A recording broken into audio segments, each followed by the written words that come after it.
I am Vinnie Tortorich, folks. Your good intentions have been stolen, but don't worry. I'm here to help you get them back. You may be soft and succulent at the beginning of this process, but hang in there.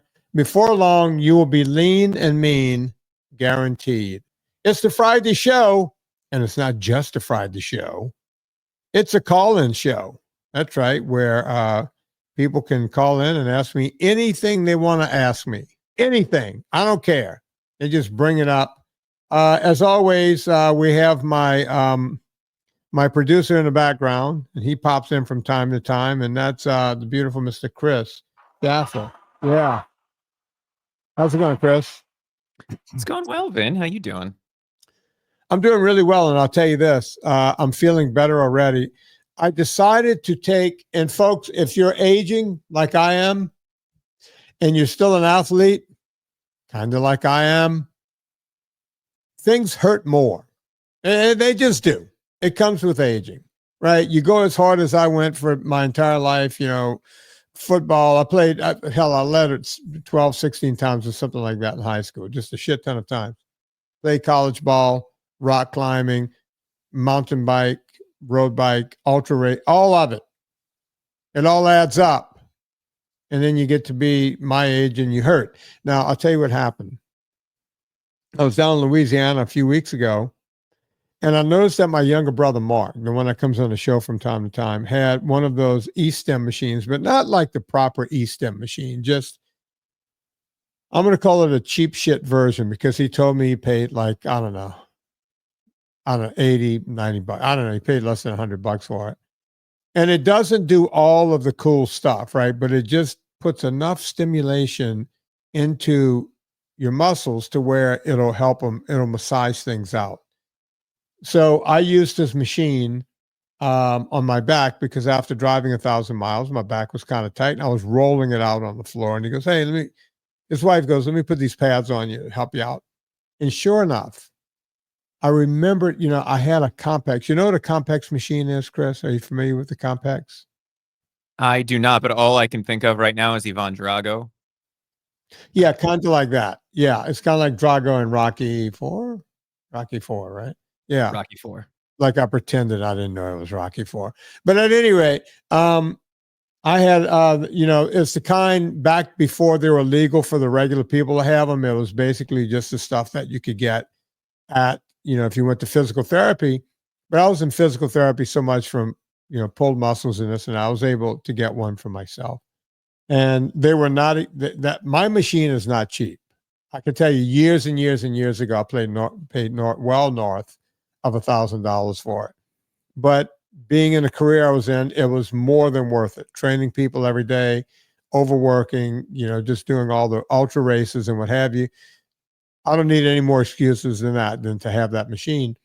And I remember I was like, oh man, that machine was so good for me. Where is it? I know it's here somewhere. I've got, things you get away from, right? That are so good for you. And after using Mark's, my brother's machine, while I was down there, today I was having a little back pain after my workout. I got a little stiff. Did a lot of skating this weekend, did a lot of rowing, did a lot of things, right? So let me go find that thing. And it was the first place I looked, Chris. It was in my coffee bar at the bottom in the back.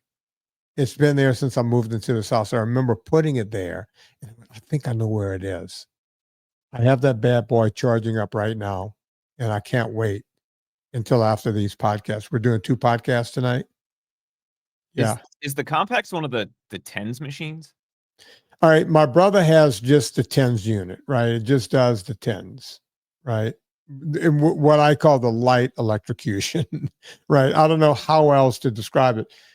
The one I have, they say you can actually build muscle with it, right? It'll shock you to where it'll lock a muscle up like as if you touched a spark plug on a car or you stuck your finger. So you got to know what you're doing. That's what I'm telling you. You have to have the one I have, you have to have, at one time. I think they've released all this, but you have to be a physical therapist or a doctor or at least a chiropractor to have the one I have, right? Because if you go too hard, you can shock the crap out of yourself. You can hurt yourself. So yeah, mine's the tens machine, but it does so much more. And I can't tell you the number of times it's pulled me out of a problem. After a long day on the bike, if I did like a 15-hour Saturday and I knew I had to get back on that bike on a Sunday, I would do my quads for about an hour and then my hamstrings for about an hour. And sometimes my butt and my lower back. So I would spend hours before the next morning and I would fall asleep while I'm doing it. It's that kind of deal. So I have it out again. I'm excited. It's charging up right over there, right next to my spinner. I'm excited, Chris. I love it. And now you have to watch at least the training compilation of Rocky IV while you do it. Yeah. And by the way, when I was in college, my lab partner and I, Gus, who became a physical therapist, we did a thing. Maybe it was me and Gus. Maybe it was me and someone else. Where what's his name? Back in the day, the original kung fu guy, Bruce Lee. Bruce Lee. Thank you. Bruce Lee was such a type A personality. He would put one of these machines on his abs in order to work his abs while he was writing movies. Right. Because you can make it hard enough, it'll make you sore like you did sit-ups. So we wanted to see in college if you can really cause hypertrophy with it. And we did it. We took a trained athlete and an untrained, just college student, and put it on their biceps and triceps on one arm each for, I want to say 3 to 5 weeks. I can't remember what it was. And there was no additional strength, not that was noticeable, and no real additional size. So we couldn't come up with anything from that, from shocking the crap out of these kids in a lab for weeks. At any rate, Bruce Lee did that, so you can find photos of him, I'm pretty sure, of him with these, things on his body, just shocking the crap out of himself. So there you have it, Chris. Who do we have up first today? We got a bunch of people that called in today, Vinny. I think first up we have Vic. Vic, if you're ready to come on in, go ahead and unmute yourself and give us that thumbs up in the camera. Is hey, Vic. Hey, man. Hey, Chris. How you doing? Hey, Vinny. How you doing? Good to see you. I can't complain. You too. How's it going? Oh, it's going fantastic. Things are looking pretty good. Good. You look like you're in a very peaceful place. A lot of greenery around you. It looks like you're on a patio of some sort. Where are you? I'm in Colorado, and this is my New Orleans kind of patio that I, kind of a southern patio. So I've got a southern house in Colorado. But yeah, just got a bunch of vines out there. He pumps in the humidity just to make himself feel at home.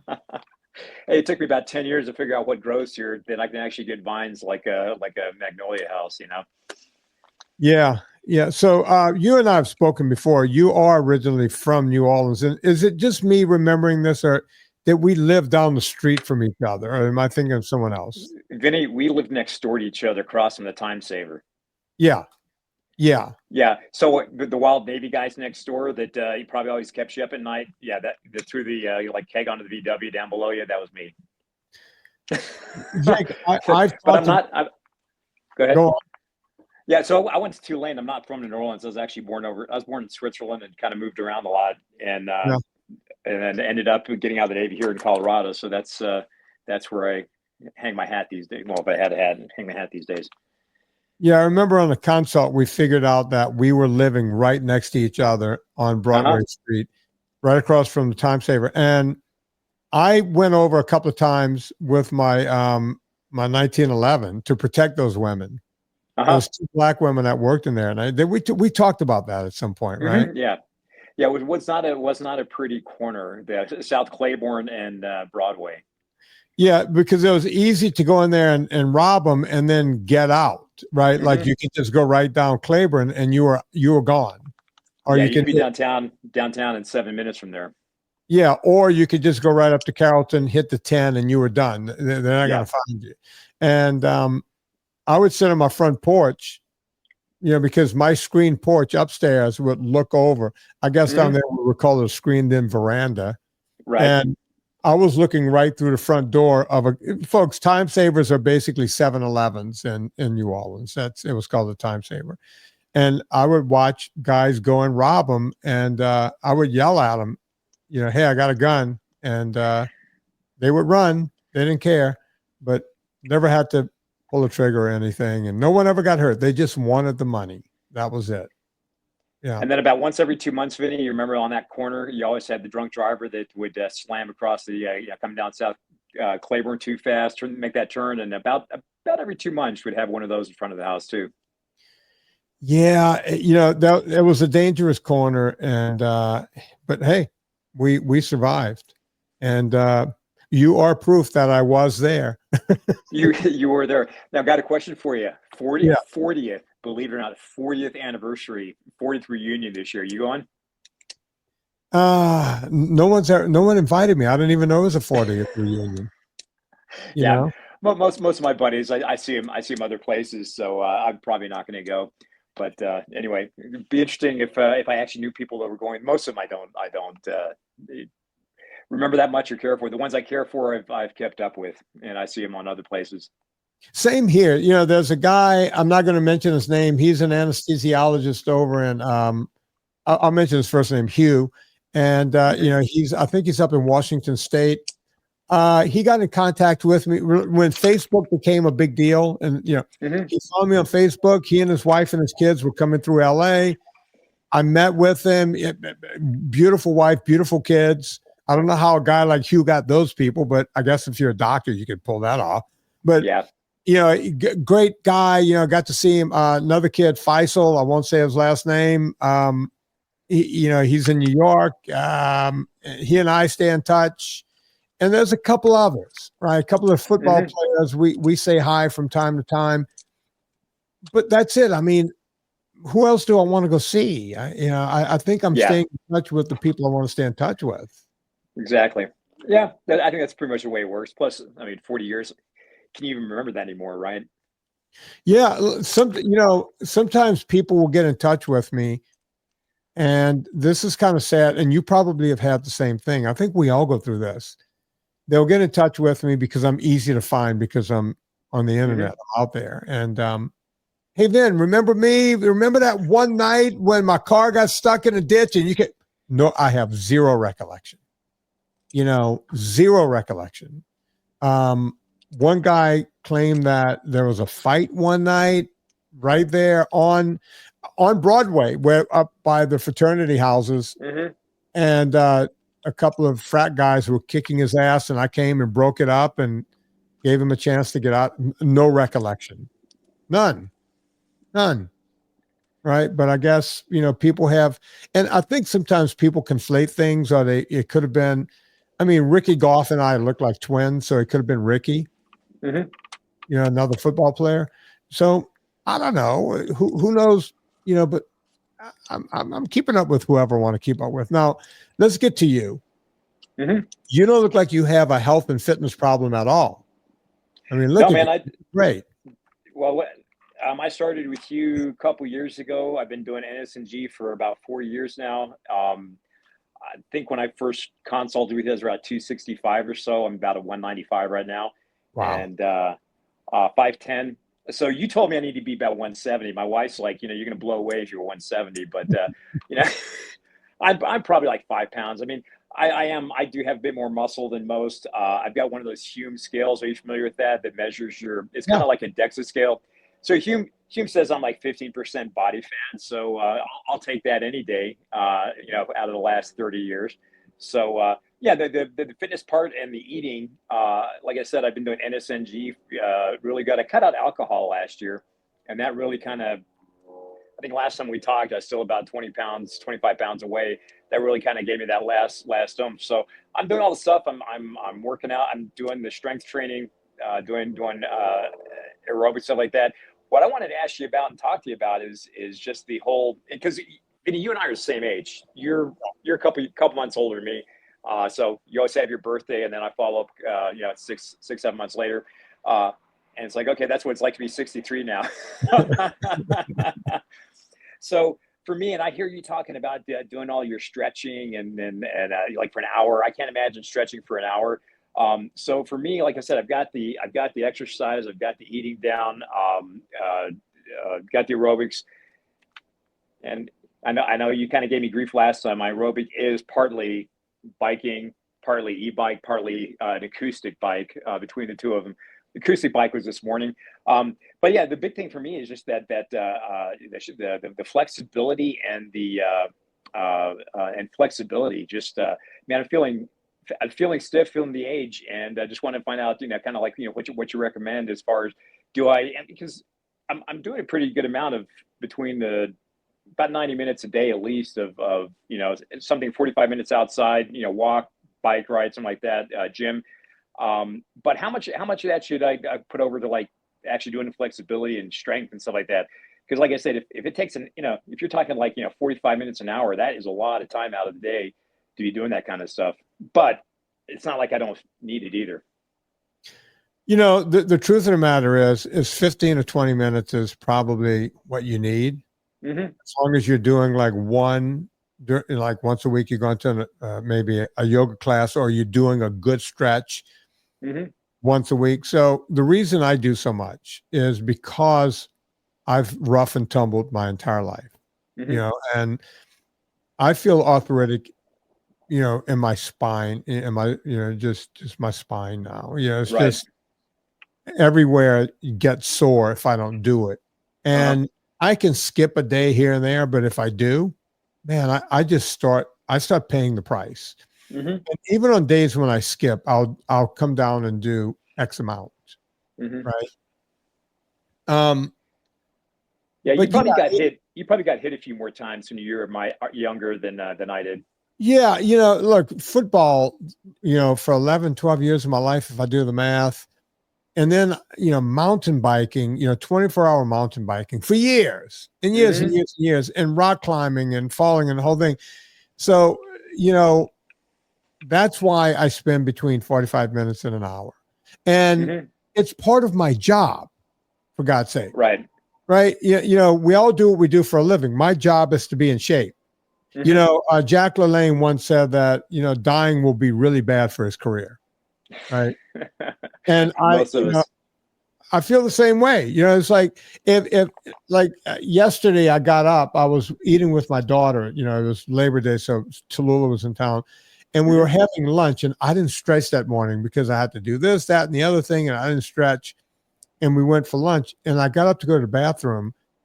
I felt like an old man. I had to stand there for a second and straighten myself out and the whole thing. Yep. And then move. Guess what? As soon as we got home from that lunch, I got on the floor for 30 minutes. I wanted to be with family, but I came downstairs. My yoga mat is always open and available, ready to go. And, I just got down there and did it. And I don't know if you heard at the beginning of the show, I found my Compex machine, and it is charging as we speak. And I'm going to use it tonight for the first time in years. Right. I've forgotten how much that thing helped me. And I'm ready to get back to it again to see if I can use that. Because sometimes before I stretch, I'll hit the jump rope for 5 minutes just to get the rigor mortis out and then stretch. That, let me give you, there's a pro tip, Vic. If you don't have time to go long, I will warm up either on the rowing machine or a bike or a jump rope or something. I'll do something for 5 minutes, get the synovial fluid moving, and then I'll spend 15 or 20 minutes stretching if I don't have time to do the whole thing. That gets you there quick to warm up. And I'm hoping the Compex machine helps me to get even further, right? Because I don't want, I'm talking not just to myself, but to all of you guys, because I'm talking to people our age more than not. That's who follows. And if I can't do it myself, how can I expect you guys to do it? That's the way I feel. Right. So I'm trying to be the beacon here. I'm trying to be, this is where we're heading. I'm trying to go there. I'm going to do everything I can to go there. And I want you guys to do the same thing. But yes, you don't have to do an hour, 15, 20 minutes. Yeah. I generally try, so far I'm getting 5-10 minutes in before, want to hit the gym, but I probably should do like you do, just do the yoga mat at home, just so you can spend a bit more time on it. It's not gym time or anything like that. So I'm kind of glad to hear that it's not. I don't need that full amount to kind of get rid of the old creaks. But anyway, that's good to know. And the other thing I wanted to talk to you about real quick is, and I don't know that you've talked about that, is fasting. I've seen Peter Attia, Ferris, various people talking about the benefits of fasting and like that. Wanted to get your opinion on it. Getting into autophagy, kind of cleaning out the system. Do you subscribe to that? What's your thoughts on that? There's a lot of truth behind, fasting and autophagy and all the good stuff, right? But I'm not a fan. It sounds like I'm talking out of both ends of my mouth here when I talk about fasting, because it does work. It's not bad for you. People have done a lot of good with fasting, especially if they can't control eating in any other way, shape, or form, and they have their A1Cs are 12 and their triglycerides are 500, whatever. And fasting will actually, no joke. I mean, those are the numbers I get. Right. And those people have, a lot of them have used fasting to help. The problem I have with fasting, and it's a singular problem, I think too often it causes eating, more of an eating disorder. Like if someone does fast for a while and then they go back to eating, then they feel guilty for eating. We should never feel guilty for eating. Right. So I worry about people who are morbidly obese, people who have had a weird relationship with food. It's another way to get more weird with food. And I don't want that. It's kind of like, I tell people, and I'm part of the problem too. I tell people, look, stay away from carbs. And then it causes people to become carb phobic. Right. So, what I tell people to do also has an inherent problem. So if you can handle it and you want to do it, if you want to fast for a day or 24 hours, a 12-hour day, a 24-hour day, or some people go 36 hours or 48 hours or whatever. If you want to do that, that's on you. Just make sure you're doing it in a healthy way. And if you are going to do it, I would tell you to at least read some of Jason Fung's books and some of this stuff. Peter Attia talks about, you mentioned Peter Attia, he talks about it a lot and they know a lot about it. I'm just not a big fan because I worry about the diet trickery of it all. That's all. It's very, my thing is very simple. Gotcha. Yeah. Okay. Yeah. I've done the intermittent fasting, where I'm eating, most days I have a 9 o'clock breakfast, have a 2 o'clock meal, and that's kind of it for the day. And then I've extended that up to 24, but I'll give it a shot. I mean, if it cleans out your innards, I don't think I have a problem with the, with the carbs or with coming off of it. I mean, the big thing coming off is not to gorge yourself and just kind of ease back out of it. So I was curious about your thoughts on the fasting. So, hey, Vinnie, I know you got other people lined up, and I really do kind of want to just express you my appreciation for everything you've done. Like I said, you got me started at NSNG. You got me. I'm down 100 pounds and right where I want to be. I've got everything in place. Things are going great. So owe that to you, and I really appreciate everything, all the advice and stuff you give me over the years. You are welcome. But as I tell everyone, Vic, I just made a few suggestions. You did all the hard work. So congratulations. All right. Thanks a lot, man. Good all right, brother. Good seeing you. Chris? Yes, sir. Why is it everyone my age looks younger than me? That's the part I can never figure out. It's rough, isn't it? Yeah, kind of sucks. But he's a good guy. I mean, we used to live on Broadway. We used to protect the Time Saver together back in the day, and we didn't even know each other. Right?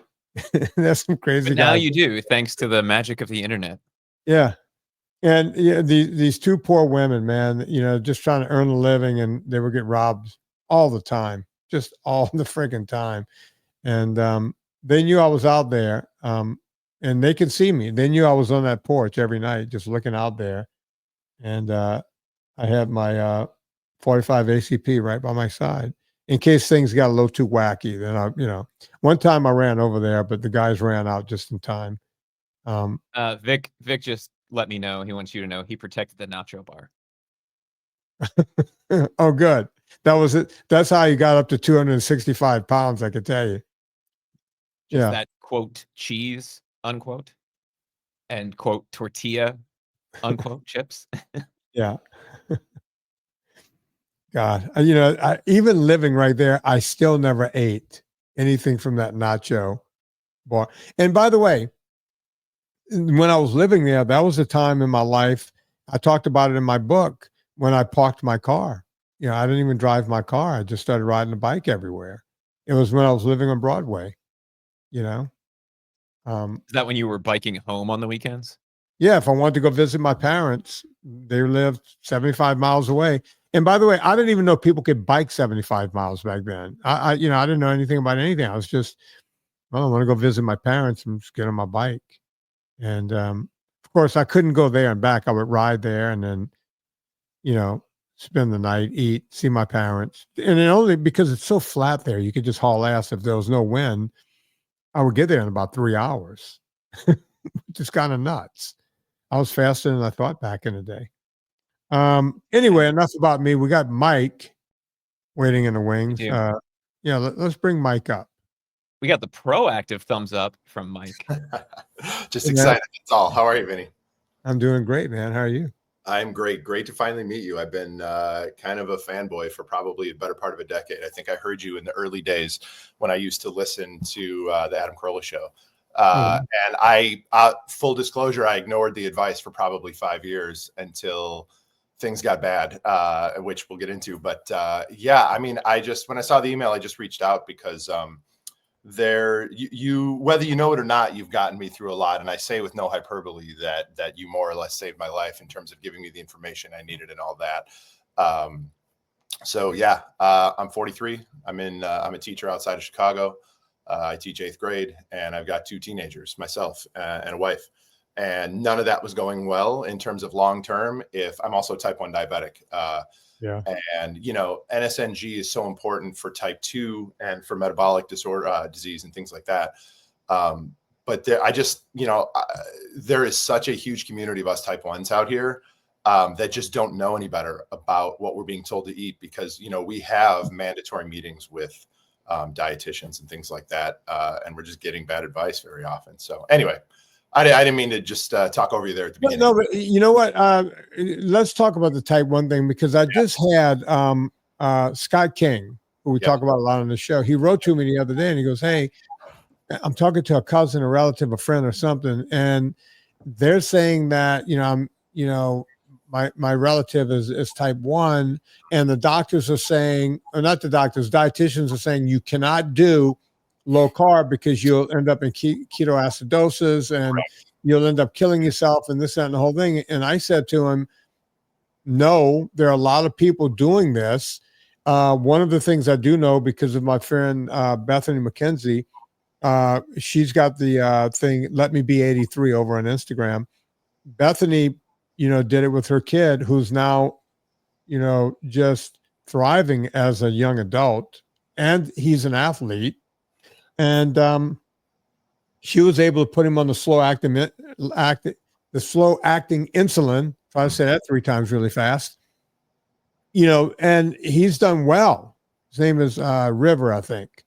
What are your thoughts on being a type 1 and doing low carb? Vinnie, outside of insulin itself, it is the most important part of my therapy day to day. If insulin had not been invented, I would be dead. Yeah. Insulin was invented, and without a low carbohydrate diet, I would be dead sooner than I should be later in my life. And so I was diagnosed when I was 14, and I'm 43 now. So from 14 to probably 38, I did what dietitians told me: plenty of whole grains, make sure those are slow acting carbs, blah, blah, blah, blah, blah. And year after year, as Gary Taubes talks about, you see the scale go up 10 pounds every year, 11 pounds every year, whatever. I'm 6'2", and when I finally said that's enough, I was 240 pounds. But at 6'2", I could hide it kind of. But I'm not hiding the fact that my joints hurt. And when I talk about my kids, I wouldn't go to the swimming pool with them. My wife was a collegiate swimmer. I wouldn't go to the pool with them because I felt so shitty about just physically and about myself, that I was just like, it's not worth it. I'm not going to bother. And so I went to the endocrinologist mid-COVID, and I was not only type 1, but she's like, we could prescribe you some type 2 meds. And I didn't know that could happen because nobody ever told me that. And, you know, the insulin, I wear an insulin pump and it's great, but it only works if you are not just wrecking it with carbs. Right. And my doctor, who was great, she didn't recommend low carb, but the diagnosis, she's this wonderful Eastern European woman. She was very blunt about everything, which is what I need. And I, you know, she's kind of dancing around the fact that I now was approaching type 2 because the insulin I was taking wasn't working anymore. I was so insulin resistant. Wow. Right. And she's saying, well, and I go, Doc, why is this happening? I'm type 1. I thought that was it. I couldn't be type 2.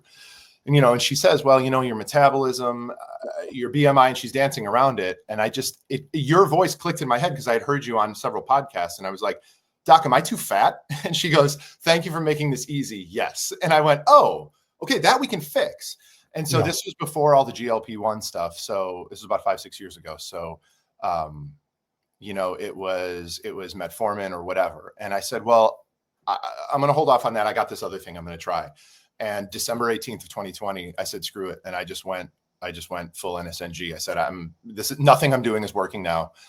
So I just went for it. December 18th of 2020, I weighed 240 pounds. By March 21st, so 3.5-ish months later, not even, I was down to about 185. I lost 60 pounds in about 3 months, which was insane. Jesus. I know. And to where people thought I was sick. They're like, what's wrong? The big joke was that my wife was like, yeah, it's weird. Like, it feels like I'm cheating. Like, she would hug me and I felt like a different guy. It was going so quickly. Maybe it wasn't 3 months on the nose. Maybe it was like 14 weeks, something like that. But it was shocking. You know, the funny thing is that after that fell off, and it was COVID, I didn't set foot in the gym. I was home. I was type 1 diabetic. I wasn't going to mess around with COVID because of immune system stuff. That was all just in the kitchen. And it was fantastic. And then from there, my insulin pump, you know, the shortcomings of the insulin pump get exposed then, and it wasn't working that well, and I needed to switch. And that's when, you know, I had a diabetes educator that wasn't working well, and I was actually tweeting you from the appointment. She was telling me to eat ice cream to give the insulin pump something to do, and yada, yada, yada. Well, just insane. And that's when you said, you looped Dr. Tony Hampton in, and it just turns out that Dr. Hampton practices here in Chicago, and he was accepting patients. So he's my primary now, and I haven't looked back ever since. But no, type 1, any type 1s out there, absolutely follow what Dr. Hampton does. Dr. Richard Bernstein, who just passed a few months ago. I don't know how familiar you are with his story, Vinnie, but just an amazing guy. He was on the podcast. Okay, yeah, I thought so. Okay, yeah. He passed in his 90s after people told him, you know, he was diagnosed with type 1 at a time where you just died a slow death. I mean, you had a couple of years, and that was that. And the worst part is it's when you're a kid, right? So, but you know, his book made a lot of sense to me, and everybody should read that. And just you know, the classic NSNG thing where for the first Mike, what's the name of his book? I can't remember. I think it's called The Diabetes Solution. Yeah. Okay. Make sure, because I can't remember. Yes. I get too many books here. Yeah, I think it's The Diabetes Solution by Dr. Richard Bernstein, I believe. Okay. We'll verify that at some point in the podcast. Yep. And just, you know, I started reading the stuff that you recommended from Gary Taubes and Nina Teicholz and everything. And I did a little bit of talking on Dr. Hampton's podcast just about type 1 and how NSNG has helped me with that. And again, I attached to the email when I replied wanting to just kind of fill you in and thank you for all this information. I attached a screenshot of my before and after CGM from traditional diet versus when I first started NSNG. Chris might have it. I don't know. And it's just insane. It goes from a crazy roller coaster to a flat line. And everything. I mean, like everybody else on here, type 1, type 2 doesn't, or pre-diabetes, whatever. All my joint pain went away. Everything. I mean, my gum tissue grew back. Everything. Once my A1C got down, and just haven't looked back. But it's been absolutely wonderful. It's been wonderful up to the point where about 2 weeks ago for the American Diabetes Association, I did a fundraiser where I rode a bike 70 miles. Now, 5 years ago, if you told me, can you ride a bike 5 miles, I would have been like, that's a little steep. Let's take it easy. So, yeah. I love hearing these stories, and again, you think everyone has gotten the message. Especially, I had Bethany McKenzie and her husband, who's a doctor, in my first documentary. And when you have someone like a Scott King who pays a lot of attention to what I'm talking about, going, "Hey, is this okay?" And it's like the message is not out there for the type 1s, right? No, it's not. And now the American Diabetes Association is finally saying that a low carbohydrate diet could be a therapy. But then you go to the fundraiser, and God love them, it was a great fundraiser, but it's sponsored by Glucerna or whatever that stuff is, and it's like, of course, this stuff is keeping you type 2. Like so it's very difficult. And the other part of type 1 is, with the success of type 2 going into remission for people with NSNG and ketogenic diets is great. What we have is never going to go away, at least not for now. I'm going to be with this for the rest of my life. And that was always daunting, but I don't worry about it anymore is the thing. Like when I go to the eye doctor once a year, it's just a routine thing. It's not hoping that I don't have retinopathy or things like that. And as you say, if a type 1's doctor is saying you should not explore this way of eating at all, you got to find a new doctor, because if your doctor doesn't know the difference between ketoacidosis and ketosis, it's not good. I love doctors. Don't get me wrong. I'm a man of science. I'm the same way. People think I hate doctors, but Bethany McKenzie tells a story when she figured out that she could put River on. He was a little baby and she was wondering if she would ever wake up and her kid would be dead. And that's the thing. I was 14, so at least I wasn't. I don't know how parents do it with their kids. It's the biggest fear. They're scared every day. They think they're gonna. They kiss their baby goodnight. They think it's the last night they will ever kiss their baby. And one night she, was just freaking out, and she went on the internet and figured out, hey, we could do these, low carb diets on these kids. Yeah. She did it. She was able to put River on the slow acting insulin, the cheap stuff. It's almost free per month. Yeah. And she thought when she went to her doctor and to tell her doctor what she had done, that they would be, holding hands and thrilled, thrilled and the whole thing. And he called Child Protective Services on her. Unbelievable. And the only reason she was able to not go through that whole thing was because her husband is an MD. Because he's an MD, yeah. Right. But there's a lot of parents who do this and they call Child Protective Services. Yeah, it's unbelievable. It's insane. It's effing insane. Well, and that was the thing when I first figured this out, when you gave me the information and I just kind of took it and did what I could. I was angry at the 23 years I spent with nutritionists who very often are not diabetic, and that's good, but or have a weight problem themselves, telling me that what I'm going to do is killing me. And meanwhile, my CAC is 0. At 43 years old, my CAC is 0. Right. So I it's hard to hear that. And it's like, guys, for 23 years, the number of times, and forget about just being annoyed by diabetes. When I was in college, Vinnie, I mean, you're a dumb 19-year-old in college. The things I did with you'd go out drinking or whatever and taking insulin injections before I would go to sleep. The number of times I almost died was crazy. Yeah. And then you hear about this and it's like, oh, I mean, I cut my insulin consumption. Not as a type 1, you do not want to, the goal is not to cut your insulin consumption. It's to take the insulin you need. Right. And went down by 80% because it was just what I need. The pump gives me what I need. And it's just because, I think as Dr. Bernstein talked about it, you're just not using a sledgehammer to tap in a thumbtack. So in terms of insulin versus carbohydrates. So it's just been, it's been the best thing that's ever happened to me in terms of my diagnosis and in terms of my therapy. I don't worry about not being around anymore. And now the funny thing is I go to like college reunion weekends and stuff. We've been out of college now about 25 years and I see friends, and I'm at 43 as a type 1 diabetic. I should be sicker than everybody. And you're watching people just take that slow boat to metabolic syndrome. And, you can't bring it up, but it's just like, guys, I want, this works. I want to help you. So yeah. And you can't do it. I mean, you just can't, you got to just stay silent because no one wants to hear it. And if you want to ask me about it, I'll talk your ear off. And I keep a link for your PDF to send them to your site just because that's the place to start. That's where I started. And anyway, I just really wanted to thank you. And I've really had a lot of success. My kids don't worry about me anymore. My wife does not worry about me anymore. I just don't, you know, and they don't. So it's really great. The one I did actually have a question for you in terms of so zone 2. Oh, that was the other thing. Zone 2 exercise nobody ever told me about. So the dichotomy of exercise as a type 1 diabetic is you go exercise to keep your blood sugar in check.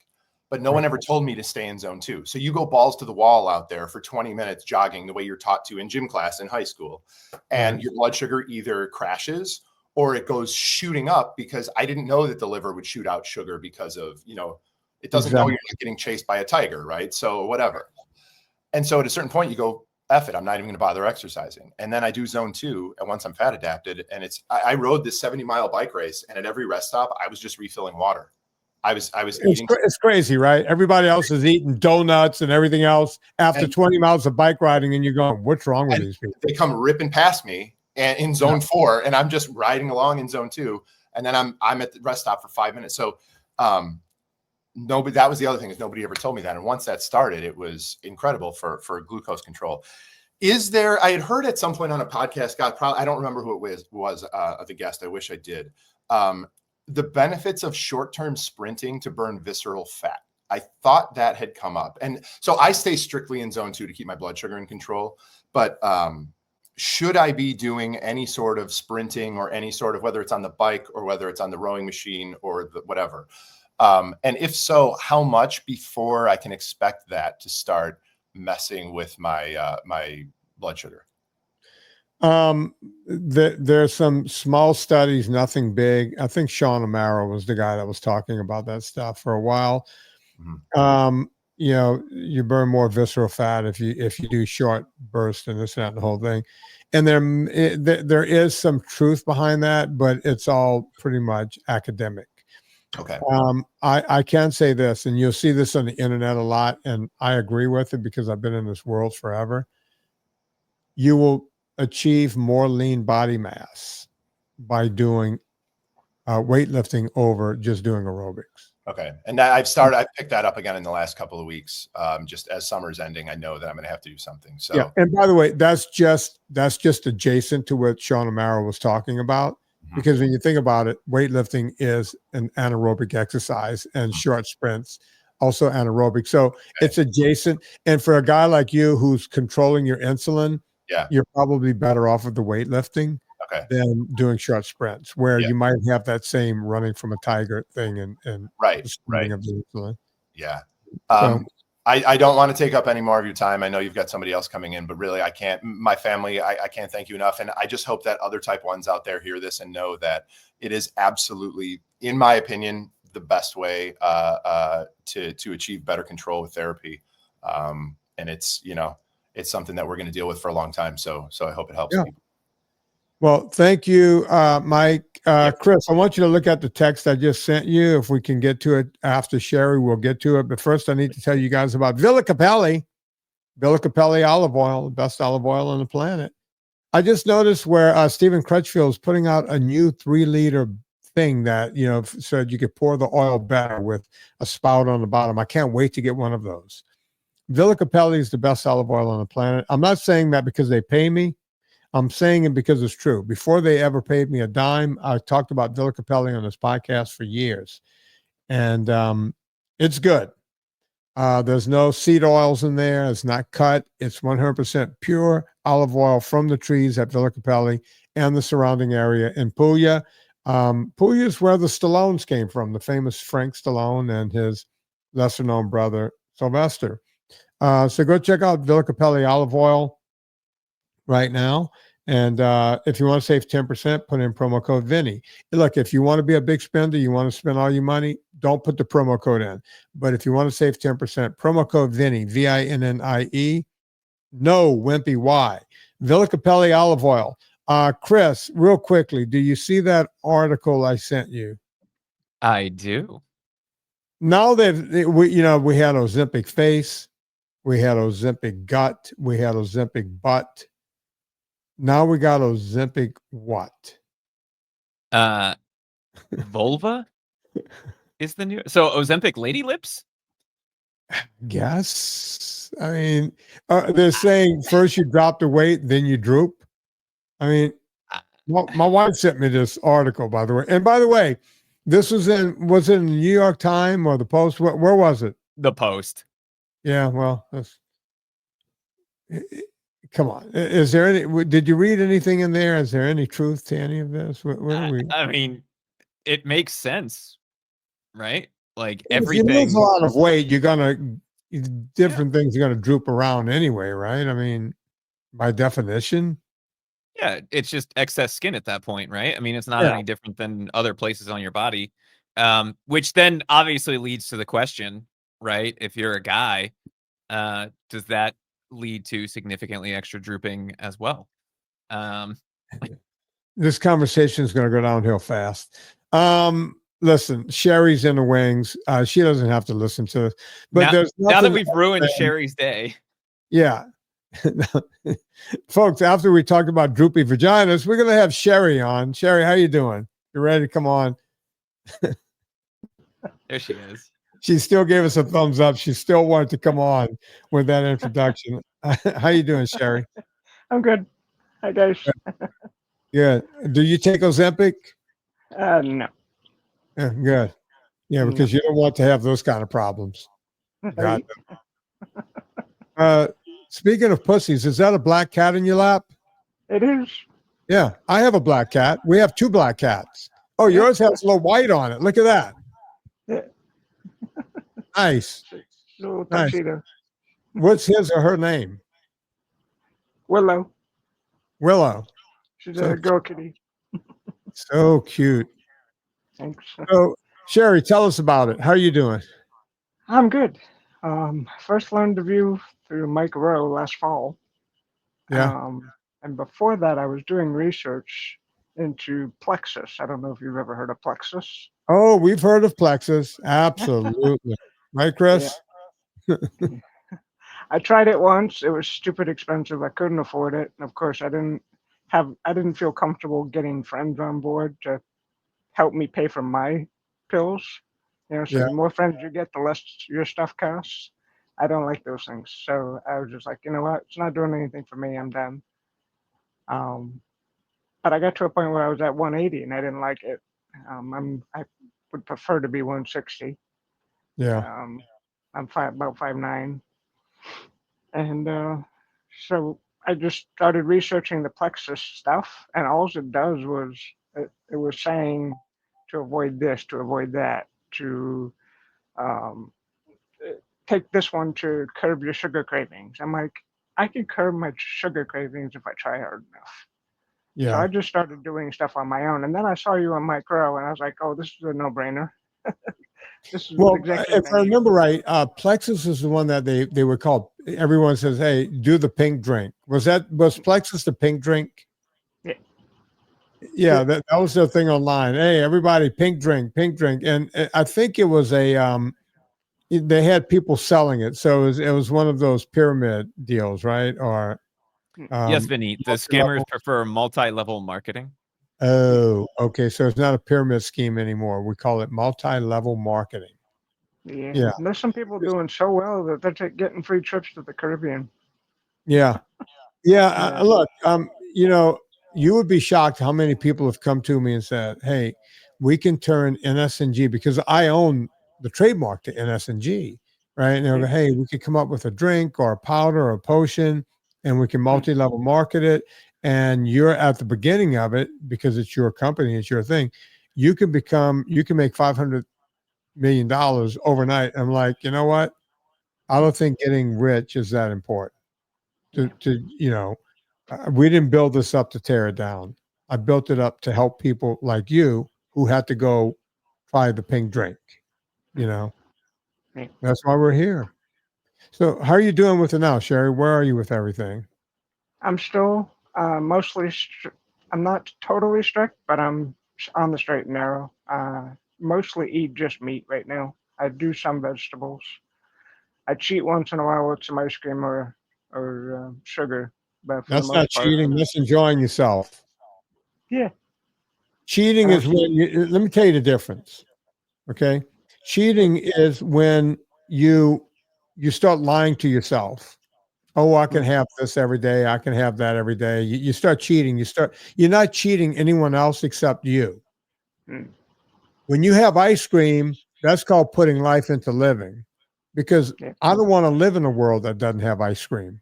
Right? Right. When Plexus tells you, hey, this is a good thing to drink, it's not. They're lying to you, right? You're part of the lie. Yeah. When you eat ice cream, you know what it is, right? No one is going to sit there and go, hey, ice cream's healthy, it's going to make you thin. We know what ice cream does. Yep. We know what beer does. We know what a candy bar. We know what it all does. Mike knows better than anyone else because he's type 1 diabetic. He's been looking at it his whole life. He eats a candy bar, he needs more insulin, right? Because his body doesn't make it himself. He's got to cover it. We know what the truth is. Yep. Then we make decisions on what we want to do. I'm not perfect.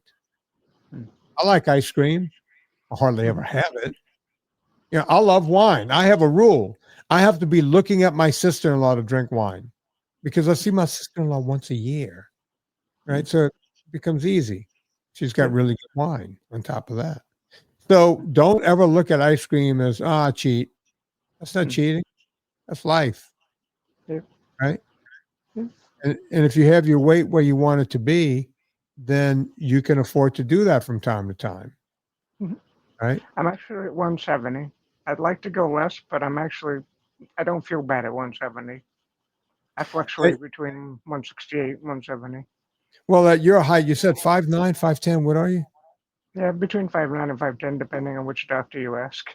Yeah, well, you're healthy, but it'd be nice if you got down to 160 and then made that your new normal, right? But you're healthy at 168, right? Yeah. So that's what you got to tell yourself. It's like, what do you want? How do you want? And then the other thing you have to look at is your blood work. Where are your A1Cs, right? Are they in check? Are you on the verge of type 2 diabetes? If all of that is in check and you have good blood, see, my number one job is to make people healthy. I want a healthy America. I want a healthy world, right? We don't need all these drugs, all this famine, right? And then once you're in check, right? Everything else is just gravy. Yeah. Now my blood's been great. I mean, the cholesterol was starting to go up last fall, but before I started NSNG, but so far it's leveling up. Well, it started going down. It was level and then it was going down. So the next one is next month. And by the way, low cholesterol does improve anything. Cholesterol is never proven to cause one heart attack, not even one. Well, that's a lie. If you have small dense particles, you can have a problem and this and that. Most people don't. You can check for that and find out if you do or if you don't. So all in all, it sounds like you're doing great. Yep, most part. And because I have Hashimoto's thyroiditis, I also have other autoimmune issues. Since starting this, some of those autoimmune issues they're not gone, but they don't flare up nearly as often. Yeah, because when you're eating this way, you're keeping your inflammation at bay. Yeah. It's a pretty simple equation, and it seems like you have it figured out. That's what I like to hear. Thanks. Any questions before I go on? I was just going to say I lost my husband to diabetes because he decided he was going to eat whatever he wanted, whenever he wanted, how much he wanted, and compensate with insulin. I'm sorry to hear that. Yeah. Yeah. And I couldn't change his mind. So. Well, but you know what? You have to meet people where they are. He wanted to do what he wanted to. He lived life the way he wanted to live life. Yep. I've had to come to that realization with family members. It's like I can't. Instead of me yelling at them and trying to get them to do what I want them to do, and not enjoy the time they have here, I might as well just enjoy them and meet them where they are, right? Yep. And just do it that way. And I'm so sorry for your loss. It's terrible. But it's good to know that you're doing well. Yeah, thank you. I am. Thanks to you. Yeah. Well, Sherry, it was great talking to you. We're coming up on the hour and we got to go here in just a second. Chris? Man, Sherry touched on something, and Mike brought it up, so I tagged him in the little private chat we have behind the scenes. Yeah. Especially for somebody like Mike, who is a type 1 diabetic and doesn't have a choice about insulin, it must be really infuriating to watch the people around you make that choice. Yeah. Where it's like, man, I literally need this to survive. You're choosing to put yourself in that situation. Yeah. Somebody like Mike didn't get that choice. No, you're right. And right. it's annoying. I'm going to use the word annoying just because that's the nicest way that I can phrase it, to watch the people around you make the food choices or the dietary choices that they make. And then you throw that on top of it. You're literally putting yourself in the most preventable situation possible. And I can't say anything to you about it because then I'm the jerk. Yeah. Yeah. And you just have to wait it out. Right? It's like when your best friend's in a really bad relationship, but he's somehow happy, right? You're like, well, I don't want to blow up that friendship over this crazy chick. He'll figure it out eventually, or she'll figure it out eventually. Right? Yeah. And the only thing that you can really do is sit there and wait. And I know for you and I, that's never a great course of action, right? It's the last thing we like to be told is that there's nothing we can do. We just have to wait on something. But some things in life you just can't control. And the only thing you can control is what goes into your mouth. Yeah.